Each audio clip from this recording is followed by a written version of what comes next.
Hello, everyone, and welcome to this week's edition of Chatting with the Lightkeeper. I'm Edward, and I hope wherever you're listening, you're having a fantastic summer.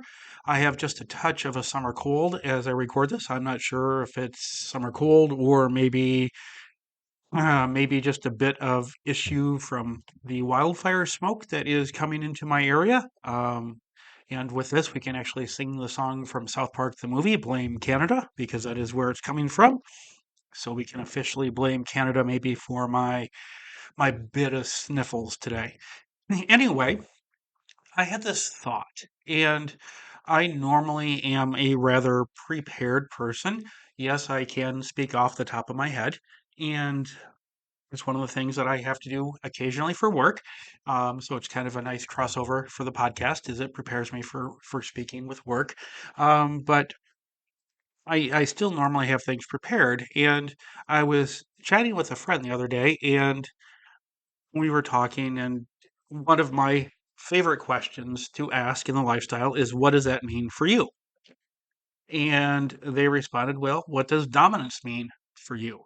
Um, so before we get into what does dominance mean for me, let me start with talking about my favorite question. What does that mean for you? I find it's very important in this lifestyle because so many people have different ideas, and there's nothing wrong with that. There isn't a right or wrong way to do your kink. There are definitely safe and unsafe ways to do it.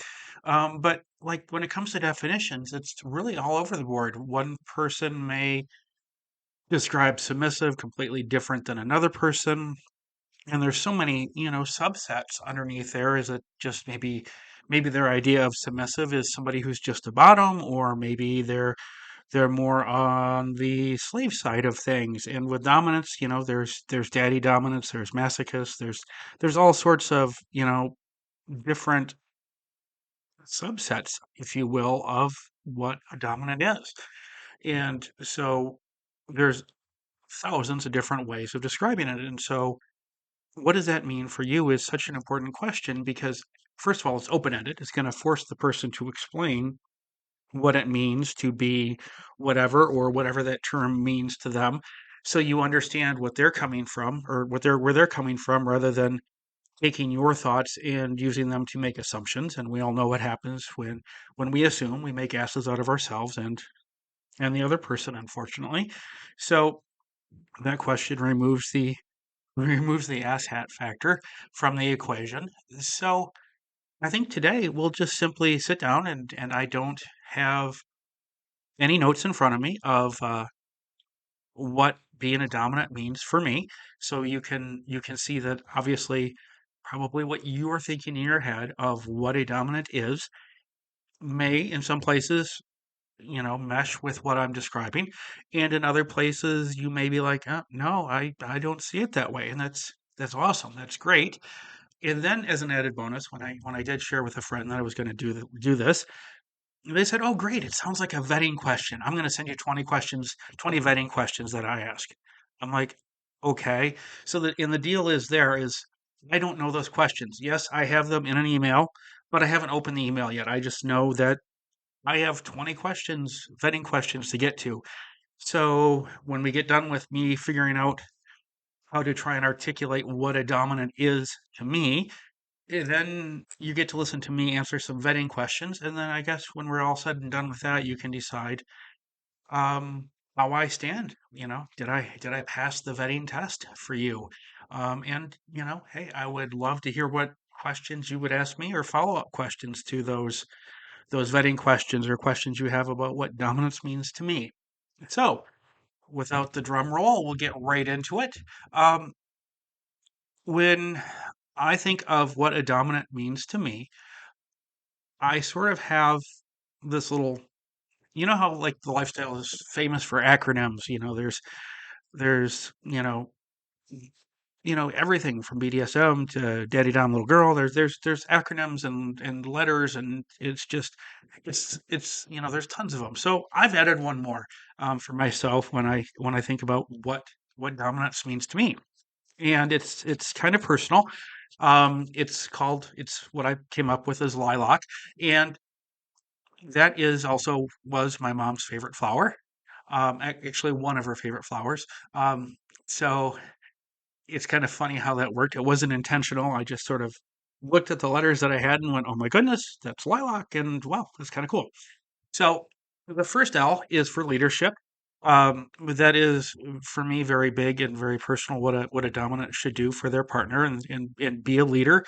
Try to lead by example. Although submissives need to understand that we dominants are not perfect. We have faults, failures, flaws, and we are going to fuck up and fuck up royally sometimes.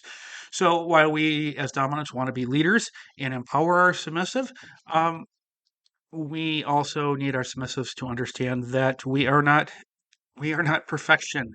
We are flawed. We're going to make mistakes.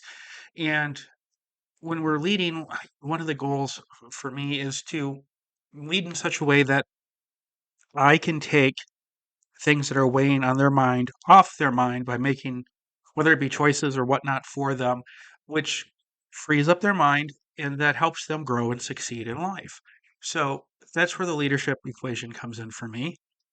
The I is for informed, meaning that everything that's happening in the relationship, it's a partnership. It's not just me dom, them sub. It's a partnership. Everything is like there's no secrets. Everything is going on. It's all above board. It's even it's like informed consent, basically, I guess, if you will, where there's no secrets, there's no surprises, there's no trying to maybe not tell the whole truth or weasel out of something. It's just it's being informed and keeping everything above board, making educated choices together without intimidation, no coercion, and all of that good stuff. And the next L is for limited, and this might sound surprising with dominance that limited comes to mind for me, but I believe there are times and places where DS is a no-go. That you are partners, you are in a relationship, and that's your partner. It is a place to be partners, not be dominant and submissive. A couple examples that come right to mind is family. Um, for example, the most glaring one, I live in a very conservative neck of the woods. So the fact that I am over 50, I have never married, and contrary to most of the people here, I don't have four kids by five different baby mamas. Um, I have no kids. So in undereducated conservative thinking, I'm over 50. I don't have kids and I never married. Therefore, I'm gay. Okay. So that's my kind of gripe where people go up to where I live and make assumptions. But anyways, getting back to the family side of things. I don't know how that ties in. It just came to me. This is what happens when I go without a script. I get off and do these crazy tangents, and you get to hear me vent a little bit. Um, so, like, family is not a place for DS. Since I don't have kids, and I'm going to assume that my partner, when I find my submissive, that they are probably more than likely going to have children. It's just it's a fact that the age I'm at and most people, statistically have children. I don't, but most do. But when it comes to things like family and kids, you're a partner. You are somebody there to work with your partner on whatever issues there family wise. It's not a place to thump your chest and be dominant. It's a place to be a partner. It's a place to for me to shut up and listen and when asked offer advice. It's not a place for me to dominate. Another place is career.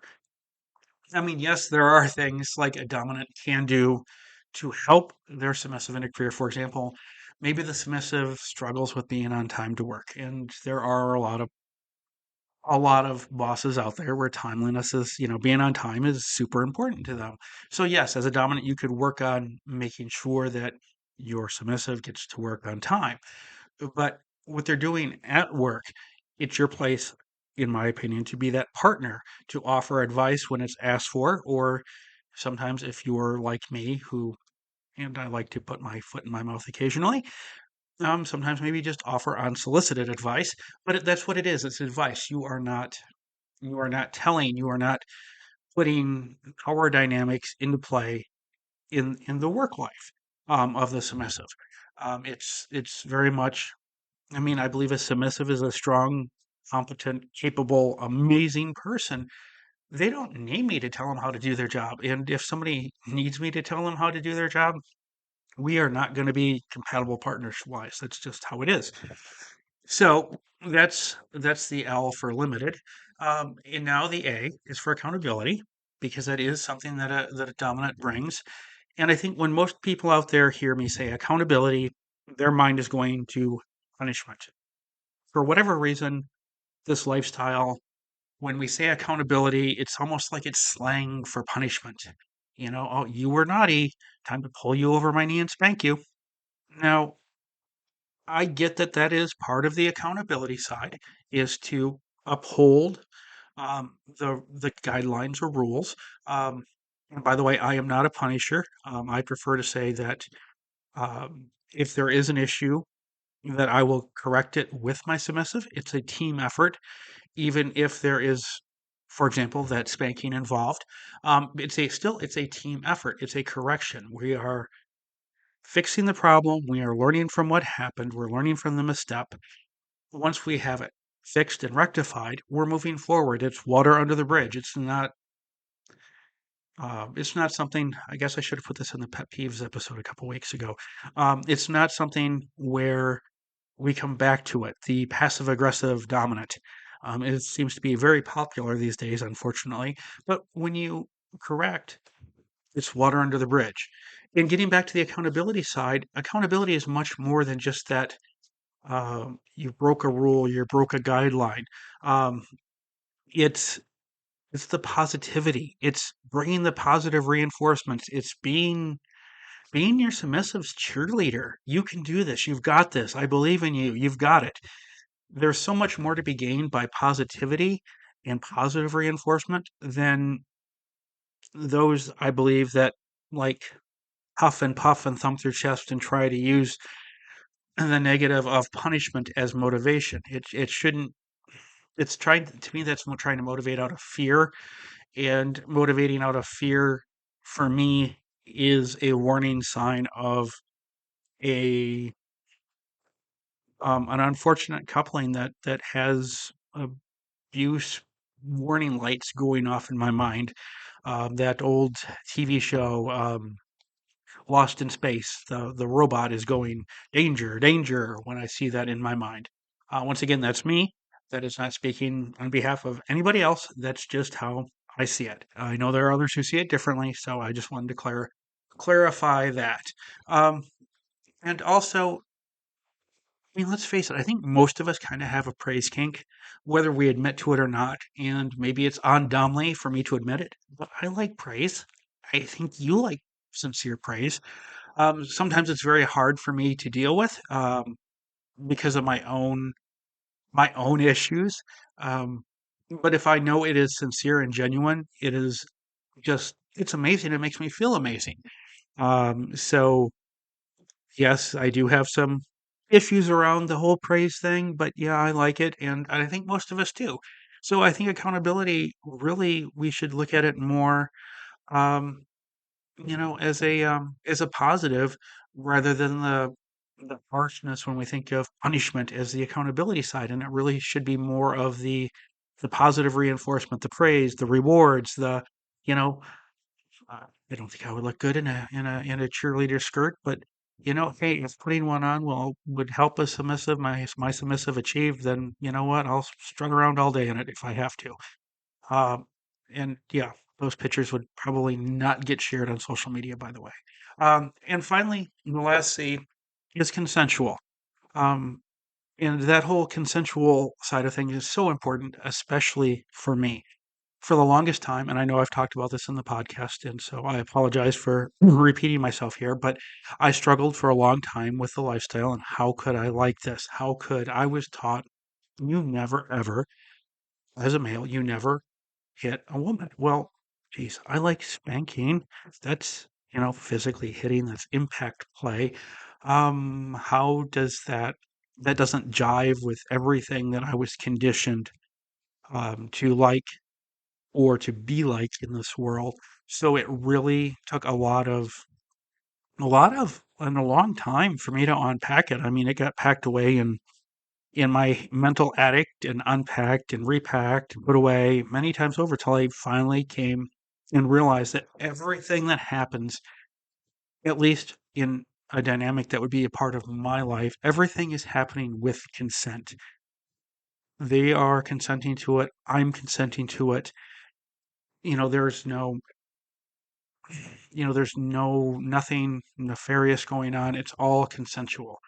And another little saying of mine, doesn't, if it isn't consented to, if it isn't informed consent, if it is enthusiastic consent, if it isn't revocable consent, if it, I'm not going to cover the whole fries, but if it's not the fries consent that is given, then it is not DS, it's abuse. Once again, my opinion. So another thing about dominance to know, other than it's a lilac for me, which would mean I should vacation again on Mackinac Island during Lilac Festival. I guess maybe that would be um, a getaway when I am partnered again. Go to Lilac Festival. If you haven't Googled Mackinac Island, it's this wonderful vacation destination in Michigan that if you are ever here in the home of Great Lakes and good times, please do head on up to Mackinac Island. It is fantastic. No cars allowed. So you will smell lilacs and you will smell horse manure. They're a wonderful combination to smell when you go out for a run at 6 in the morning. I will attest to that. It makes you kind of stuff up in one breath, and the next minute you're kind of gagging. It's really weird. But if you remember, the original Superman, Christopher Reeves, did a movie way back when I was like a wee little kid, but called Somewhere in Time, which was filmed on Mackinac Island and in the Grand Hotel, which is fantastic. My favorite afternoon pastime at the Grand Hotel is playing football. That would be European football because the wait staff, since summer is slow at Caribbean resorts, because who wants to go to the Caribbean in the middle of summer? There are some, but for most people, it's a winter destination. So much of the wait staff comes from the Caribbean um, to work the summer at the island. And so the football games between lunch and dinner are fantastic. And one of my favorite things to do on the island actually is to get to know new people and play football. And yes, I still play. And if you are European, my skills are atrocious. But hey, I enjoy the game and I still play. So, anyways, getting back to dominance for me. When I was first introduced to this whole lifestyle, it's important to know it's not a sex thing for me. In fact, when I first came to the lifestyle, like sex was divorced from the lifestyle. As weird as that sounds, like I knew people had kinky sex, but DS in the way BDS and BDSM was presented to me in the way I was learning about it, it wasn't it wasn't talked about. It was like two separate entities and they didn't cross. And if you went to a lifestyle club, you would see all sorts of lifestyle shenanigans going on, spankings, floggings, all that good stuff. There was no sex. Absolutely no, in Sheldon Cooper words, there was no coitus anywhere. If you tried to do anything coitus wise, you were like other than kissing, like there wasn't even like fondling that was allowed. I mean, you would be tossed out. It was definitely not sex positive. So the era that I came in the community I came up with and learned about the lifestyle and was not a I mean, it was sex positive, but it was like nudge, nudge, wink, wink. We don't talk about it. So for me, it's not a sex thing, and I'm not one of those dominants who needs kinky sex all the time. I don't. I still have a thing for good old fashioned, vanilla. Let's make out for 5 hours and then you know to make use the old fashioned term make love. It doesn't always have to be kinky. And sure, you can add kink to that. You can. have pure kink and all these great combination, and it's fantastic. But for me, it's not a sex thing. For me, that's just the icing on the cake, and it's not.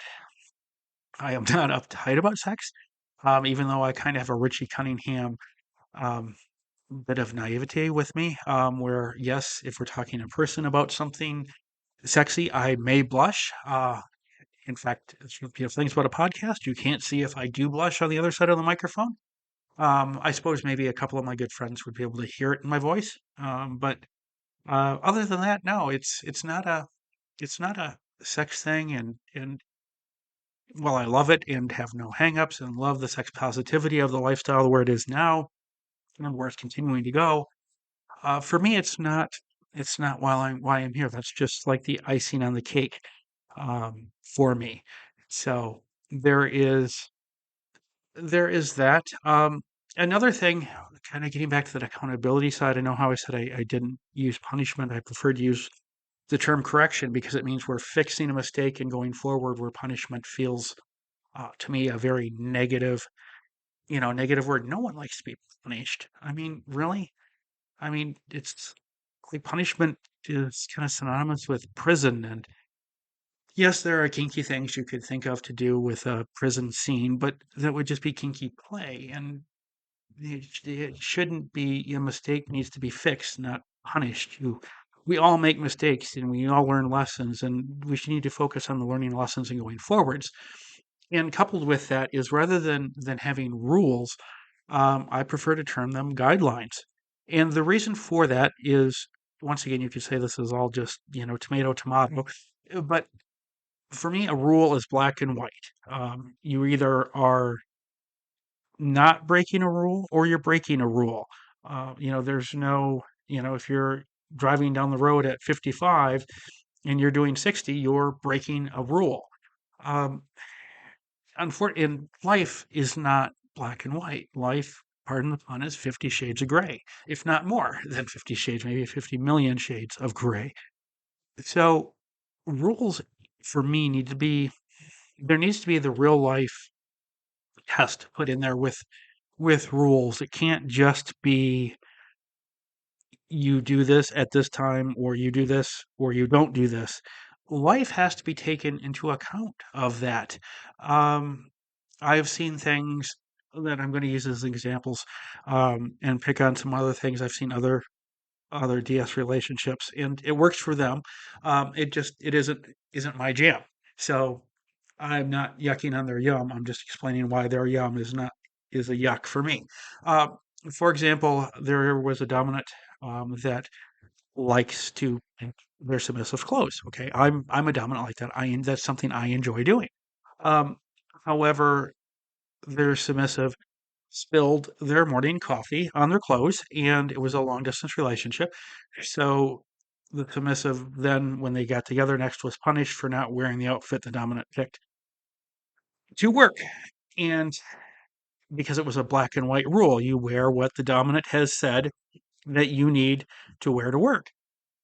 And it's like, well, life happens. Coffee gets spilled. Do you want your submissive to show up to work wearing coffee or do you want them wearing clean clothes? I personally go for the clean clothes, but that's me. That's not, anybody else. There's some people that would say that, they didn't wear what they were supposed to wear. They were breaking a rule, which is black and white, and therefore they lower the boom, and that's their prerogative, just not mine. Another, and this is also kind of work related, but I think it's work is one of those things in life that all of us are either working or in school for the most part. Um, and it would be nice to be independently wealthy and not have to work. Maybe there's somebody out there listening that is, and if that is, rock on. But anyways, there was another submissive who had a rule that I believe it was at 3:15 every afternoon, they had to check in via text to their dominant. And the submissive got called into an impromptu meeting, missed the check-in time, checked in as soon as the meeting was over. They didn't have access to their phone. It was impromptu. It's just, hey, come on over here. Let's sit down. Let's talk this through. And they were punished because they broke the check-in rule. Once again, black and white. But my philosophy is it's all, it's all in that gray area of life. So going back to, yes, I like to pick out what my submissive wears. It doesn't have to be every day, but it's something I do enjoy doing. And if doing that every day is someone's jam, then that would be a jam that I could rock with. Um, but if they say spilled their coffee and said, "Hey, I'm not wearing the outfit that you picked today because, I wore my frappuccino rather than drank it," I'd be like, "Hey, that's life. It happened. We're good." Um, and same with the check-in. Like I would understand like that you couldn't reach out at the scheduled time because you had life happening. So there is that which I think differentiates me a little bit. Maybe not. Maybe more people see it that way than I know of. And then finally getting to the structure that brings it all together, the guidelines and the accountability and the correcting of all of that. It's not something that should be just like dictated from dominant to submissive. I'm not like God handing my submissive Moses the 10 commandments on top of some mountain someplace saying, "Here are your 10 rules. You must do as these say or else." It's a conversation that happens and it's a conversation that evolves. And it's not a conversation that starts with, "Here are 10." It might start with, "Here's one," or "Here's two." And then we'll work on those. And then once we start to have success there, then maybe we'll add a third in. But it's a continuous work. And they're not, for me, any type of accountability and structure is not about pleasing me, the dominant. It is not on Tuesdays and Thursdays. Tuesdays, you shall come over and dust the house, and Thursdays you shall vacuum, and then make yourself sexually available when I get home from work on Thursdays. That is not like rules for me are all about in structure and accountability. That is all about making a submissive live their dreams and achieve. If I'm working to help my submissive achieve in life, because how submissives are wired, they are going to be giving back to me that same, if not more. And so we kind of form a circle of success in life. And, success in life to me is not about accumulating wealth or possessions, but it's about just accumulating happiness, however and whatever happiness looks like. And so it's all about the accumulation of living dreams and building up the happiness bank. Um, so that's also something about me. Finally, also, I'm not an individual like when you talk to me about, like if you just approached me at say a munch or even online and started DMing me, um, the conversation that I'm going to be more interested in having with you is going to be about you. It's not going to be about kink.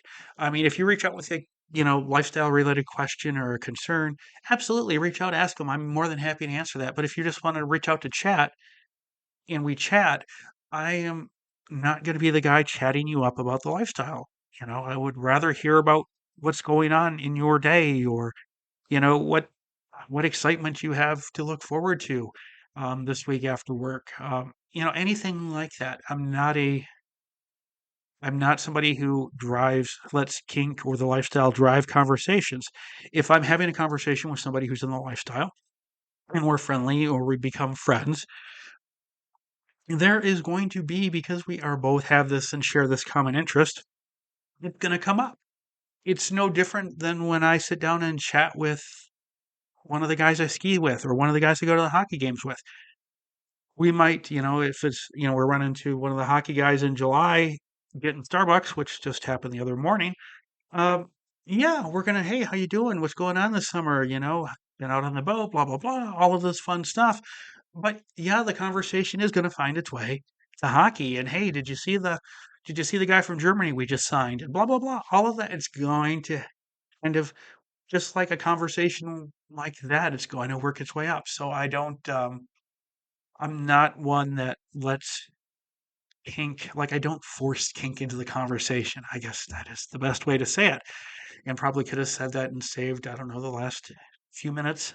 But Yeah, got there. So while I was rambling, I was struggling to open. Still am. Here we go. Um, well, almost there. Questions in the email, the vetting questions that are the surprise for me. Um, when it comes to vetting, I do have a saying like, I had the saying, what does that mean for you when describing something and asking for clarification that way? When it comes to vetting, it's very important, and I'm going to admit this is not my saying. I am stealing from Ronald Reagan and his big container of big bowl of jelly beans that used to sit on his desk. And I think that one of the Robin Williams funniest stand-up skits is does his when he does his little conspiracy theory where he thinks Robin Williams is a creation of Walt Disney because the way he moved looked like one of the Disney robots at Epcot Center. Anyway, um, when dealing with back then the evil empire of the Soviet Union, Ronald Reagan had a saying called "trust but verify." And when you're vetting somebody new, even if it's just a friend, I think that saying fits very well. You can trust them, but verify what they're saying. It's very important that you verify, and by verify, when especially when it comes to kink, and so many people we meet new people online. Come back to things. Don't just let it slide. Come back to it. Monday. Hey, what did you do this weekend? Thursday. Hey, what was it you did last weekend? I thought you said you did something really cool. I can't remember. Or just little things like that, or ask the same question a different way, or even ask the same question. Wait a couple weeks, ask the same question. If it's like kink related in your vetting, ask the same question again. It's a great way to find inconsistencies, and all sorts of things you can ferret out. But trust, but verify. So looks like I have 15. No, I have 20 vetting questions. Um, oh, the first one: what does dominance mean to you? Well, I think it's been 32 minutes, so if I haven't answered that by now, we're going to call question number one an epic fail, and hopefully it's a complete success. Um, and describe an experience in your past with the DS dynamic where something didn't work well, and how did you handle it? Something that didn't work well in my past. Um, boy, couple of things pop to mind of not working well. Um, I think the first thing that kind of comes to mind for not working well, and perhaps this is not exactly what the question means, but um, what pops to mind is thinking of a time in my past when I really, you ever just get lonely and you just want to be in a relationship? I don't know if that's happened to you.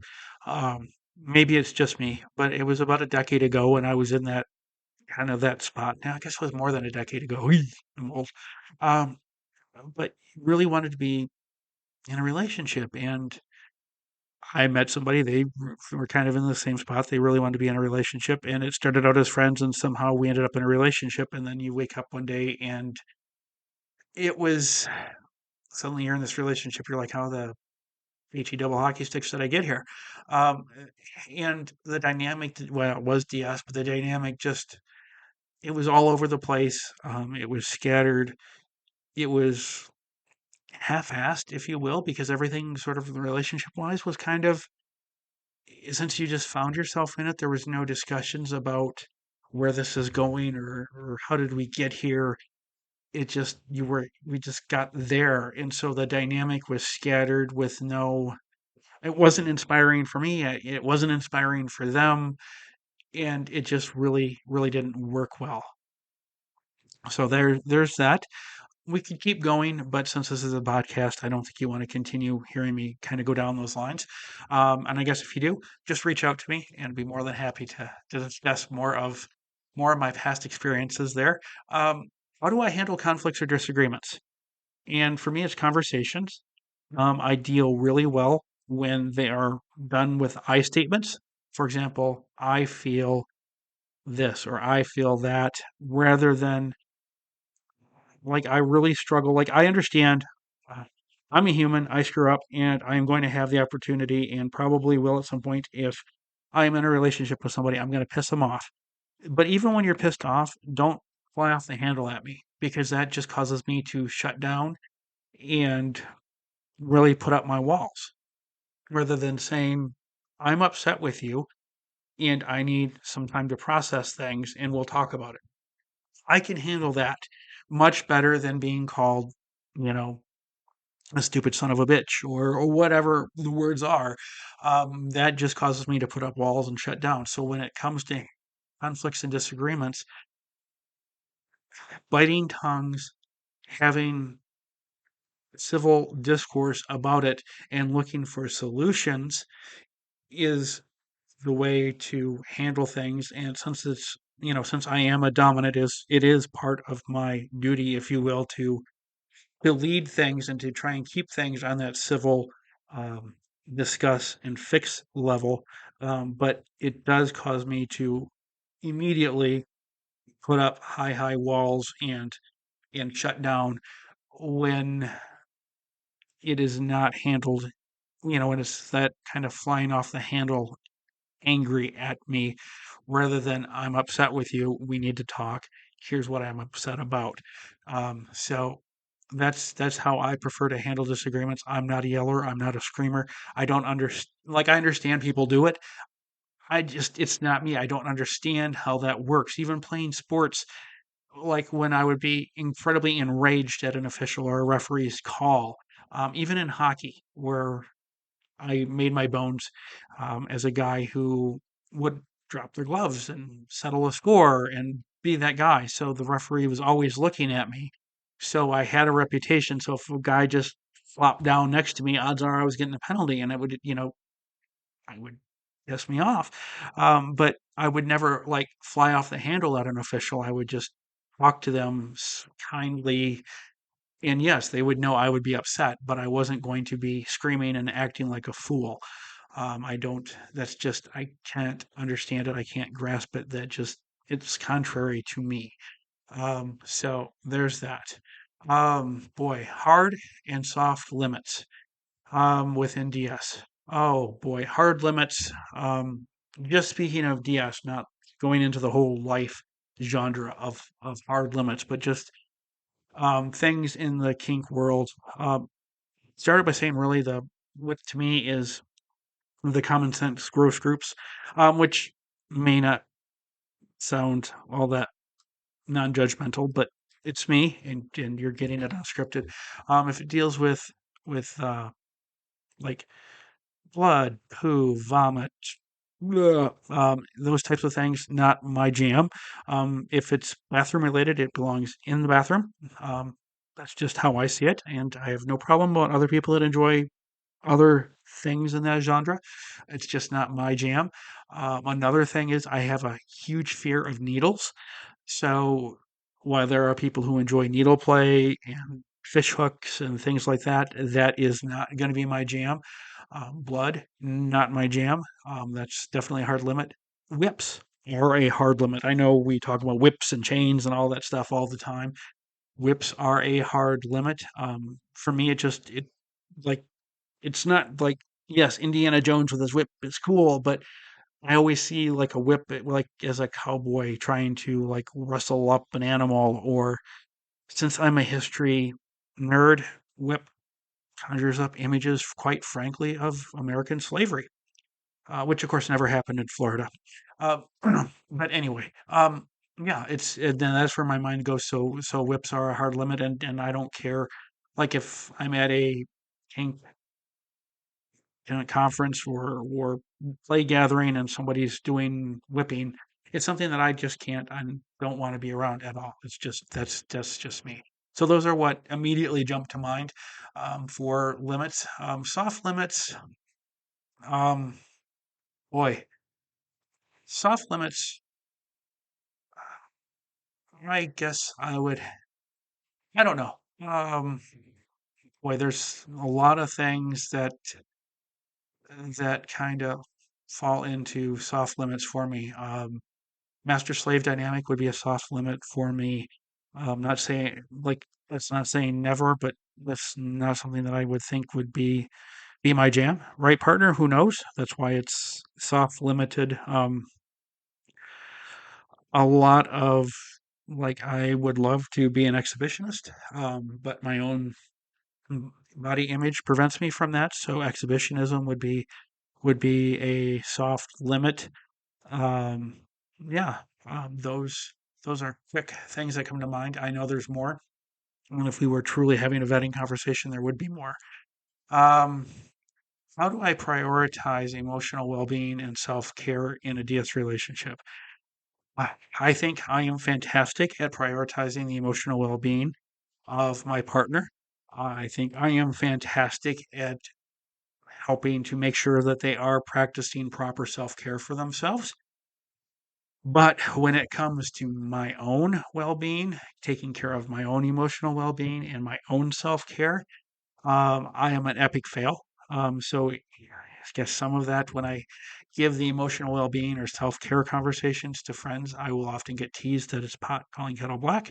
But it is true. Like I thrive at taking care of others' well-being, but I don't necessarily take the bestest care of myself.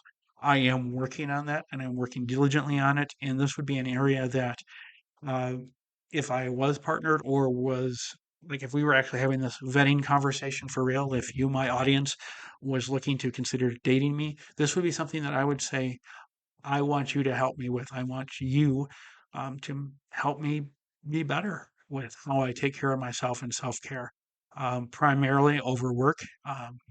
Which leads to all sorts of overstress and everything else. So that's my primary issue. But yeah, that would be something that I would be putting my hand up if this was indeed a vetting conversation and saying, help me with it.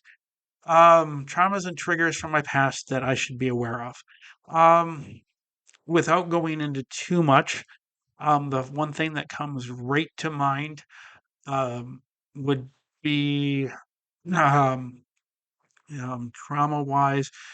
As long as we still, yeah, here's a hard limit or soft limit, I guess we could say. Anything religious wise. So staying away from religious or religious plays. Clergy would be a good thing for me to, would I probably be a little bit of a trigger for me, or a trauma, whichever way you want to look at it. If you're curious, go back to a podcast I did called Unscripted. I talked it through for the first time in years. So if you want to hear more about it there, that's where it is.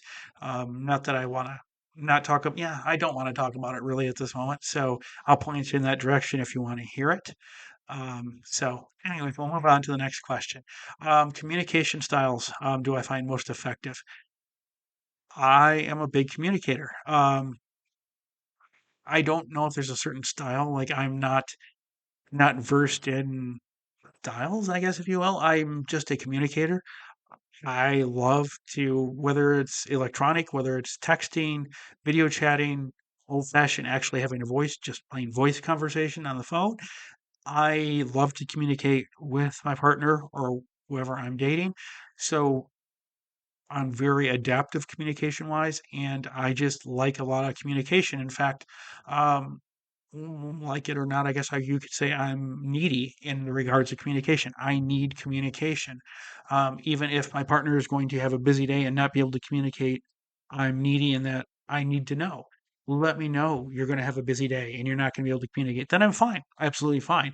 But if it's just crickets, then I really struggle there. Um, let's see. What expectations regarding the frequency and intensity of DS interactions do I have?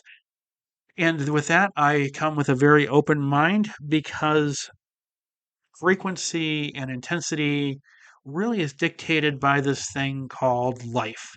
I wish I could sound like Prince because that was one of Prince's, we dearly beloved, we are gathered here.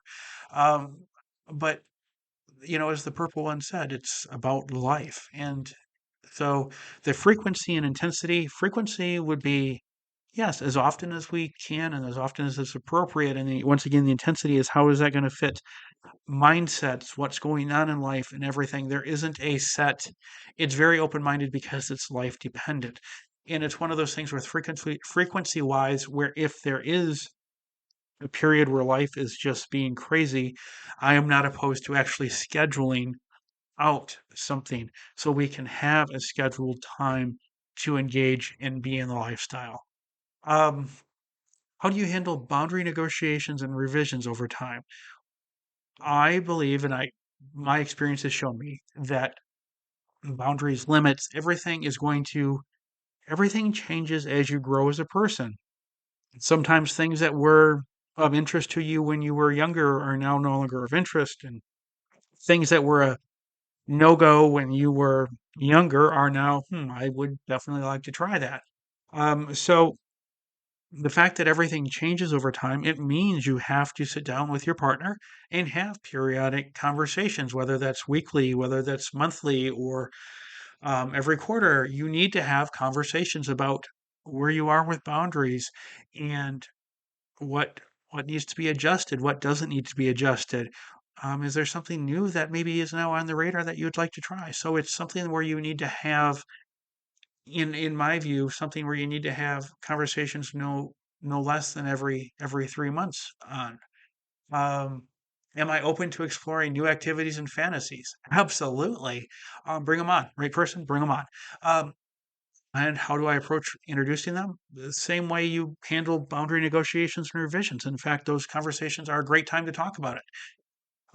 You know, hey, I've had this fantasy where this happens. How do you feel about that?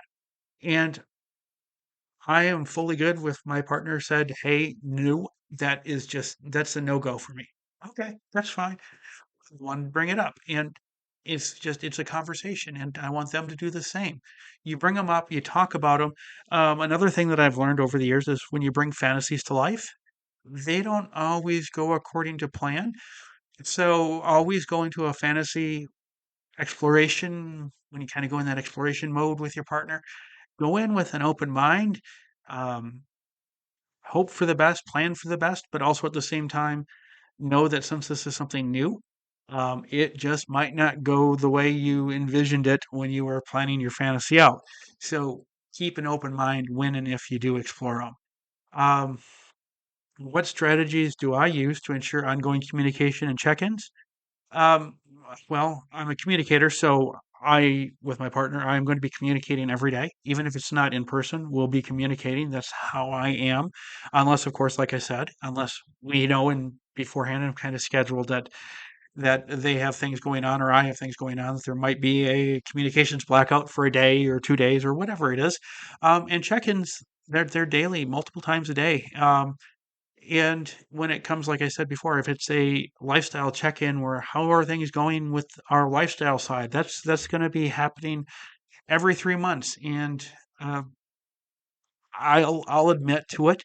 I put it in my calendar in my phone. It'll pop up. Obviously, it's not going to say, "Hey, Edward, talk to your submissive today about Diaz," but it's going to be a note that I will see that will trigger me to have that conversation or to schedule that conversation with them. So it's something that needs to be scheduled, and I'm not above admitting that I do use technology to help with my scheduling. Um, see, what are your experiences with aftercare and subdrop? Aftercare is the best part of lifestyle play for me. It's the absolute best. Um, and subdrop, I think we need to add on to the question. Oh, great question, submitter. There's dom drop as well. Yes, it does happen. Yes, it's real. Um, when it comes to drop, whether it be dom or sub, I have found that the hardest part is when you engage in for example, if you were spending just the weekend, you are for perhaps dating your significant other, you're dating your lifestyle partner, you're not living together, and you're spending the weekend together. And Monday it's back to work, and maybe you're a couple hours apart, and so you spend the weekend together. And Sunday you do a wonderful kinky scene, and you do aftercare, and it's amazing. And then unfortunately you part Sunday night to go back to life on Monday. Jobs are our calling. And that's where I find the drop really comes in is when you do something like that and you don't have your partner to cuddle with the next day. So one of the things I try not to do if it's a relationship like that is to try not to have that to kind of have that last day together be a day of nothing but aftercare, to prepare both of us, um, mentally for what we have coming the week ahead where we're not going to be together. So it's something that you need to be proactive with, and you need to obviously discuss aftercare needs, expectations, what works, what doesn't work for you, because there's the usual case of the Monday blues that I think everybody's familiar with, and we've all had at some point in time. But when you add the drop of not being with the partner who you were just with, and the amazing high, if you will, that the endorphins of DS play has given you, and now it's a real big challenge. So those are my thoughts there. Um, Safe words, safe gestures. Are you comfortable with them and implementing them? Absolutely. In fact, I'm the guy who is going to insist that we practice them, that we mess around and use them when we're just playing around, just so we become comfortable with them. We get comfortable saying them, making the gesture, um, comfortable understanding them with our partner, and knowing that there's not going to be any disappointment when either of us use them. So, absolutely. Um, how do you envision integrating DS with other aspects of your life, such as work, family, and social commitments? Kind of covered that before with the owl and lilac for limited. There's a time and a place for it. So we'll leave that at that. What are your views on maintaining privacy and discretion in your DS relationship? Which for me, I think is a great question. I have a podcast, I have a blog, I do the social media thing.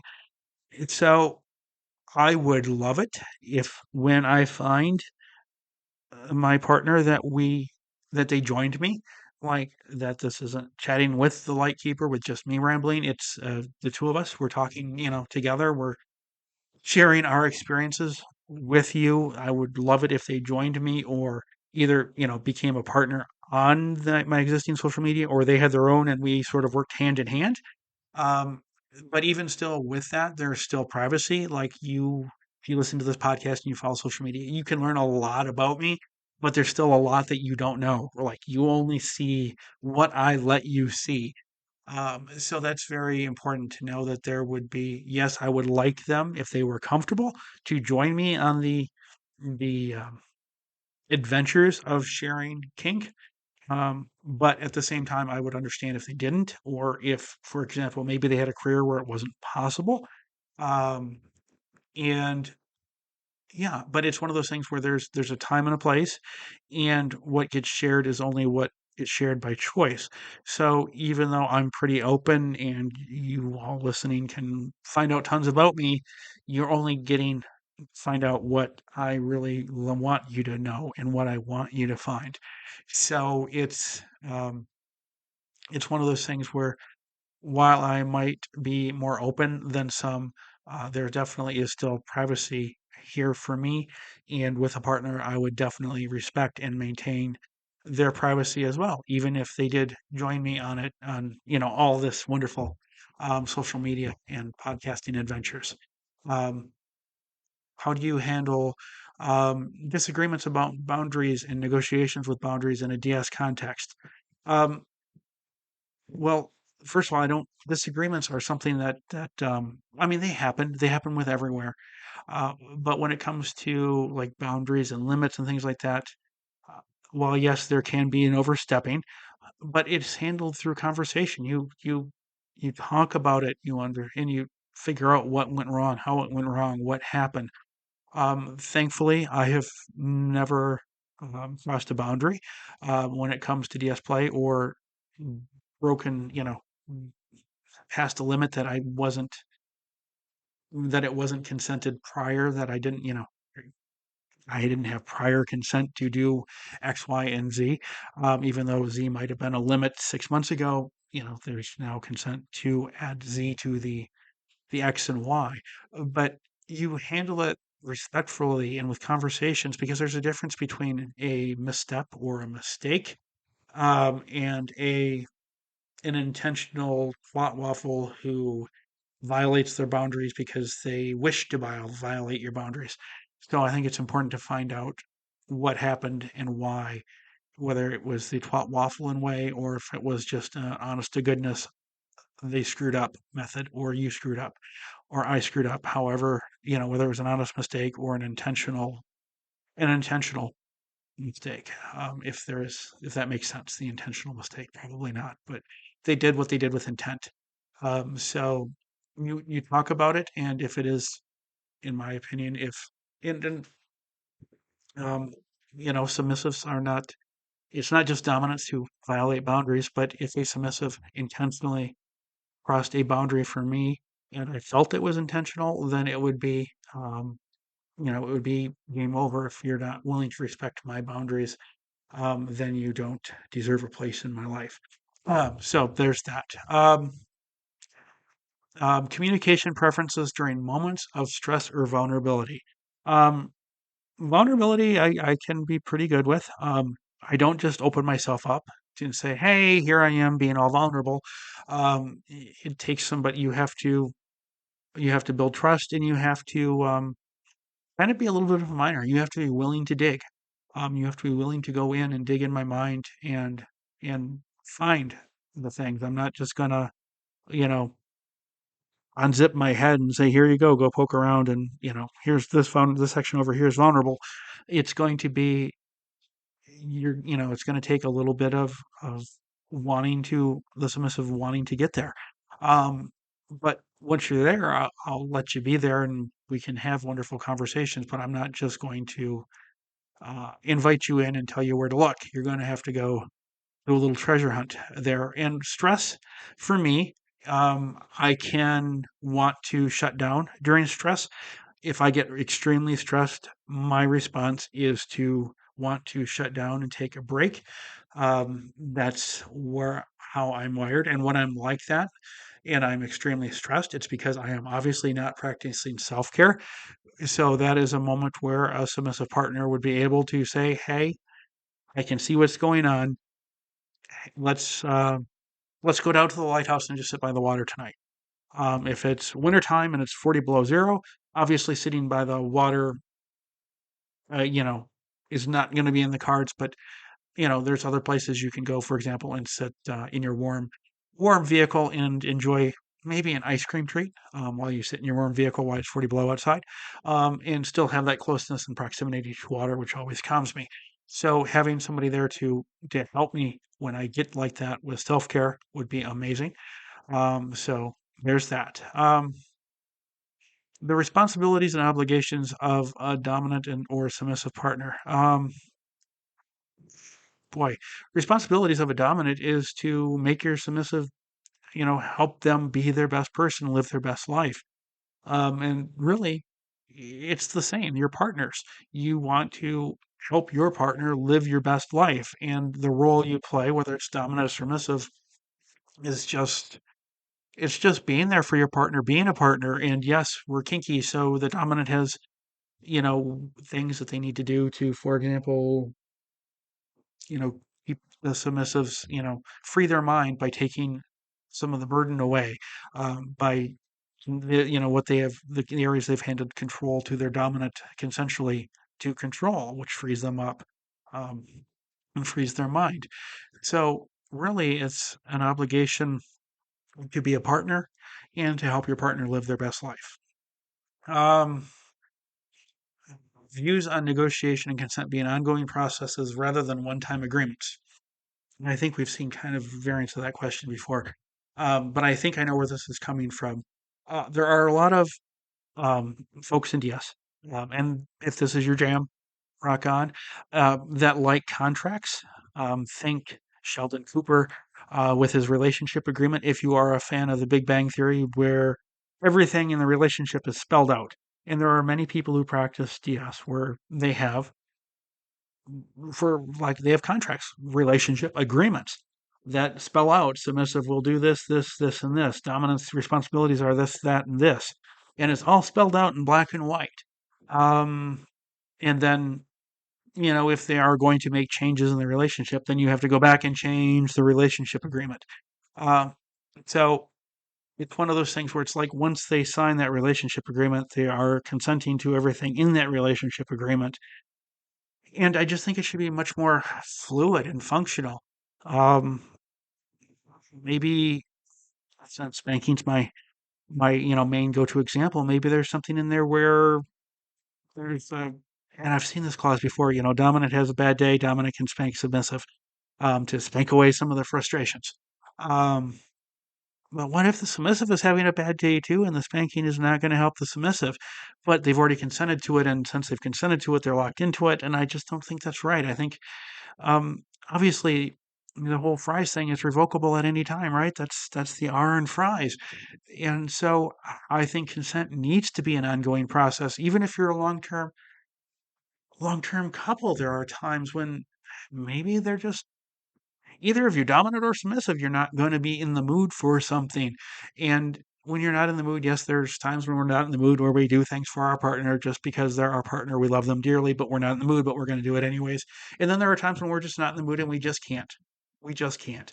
So I think it's very important that consent um, be an ongoing process, no matter how long the relationship has been ongoing, and that it be respectful and be kind and understanding that um, you know, maybe, every day out of the year this would have been fine, but today's that one day where it's not fine, so I just can't do it today. So I think consent needs to be an ongoing process rather than a one-time sign here, here, and here agreement. So I hope that you have enjoyed this trip through my version of what dominance is and an example of what it means to vet somebody. I am curious what you thought. If you were the one vetting me, what did you think? Do you think I sounded like a total idiot, or would you be intrigued if you were the one vetting me to have you in you're in your life as a friend or more than a friend? So I look forward to hearing your thoughts and feedback on that. And no matter where you're listening, please don't forget to click that follow button so you don't miss a new episode of Chatting with the Lightkeeper. They do drop every Tuesday morning, bright and early New York time. And I look forward to chatting with you next week. Until then, have a great week.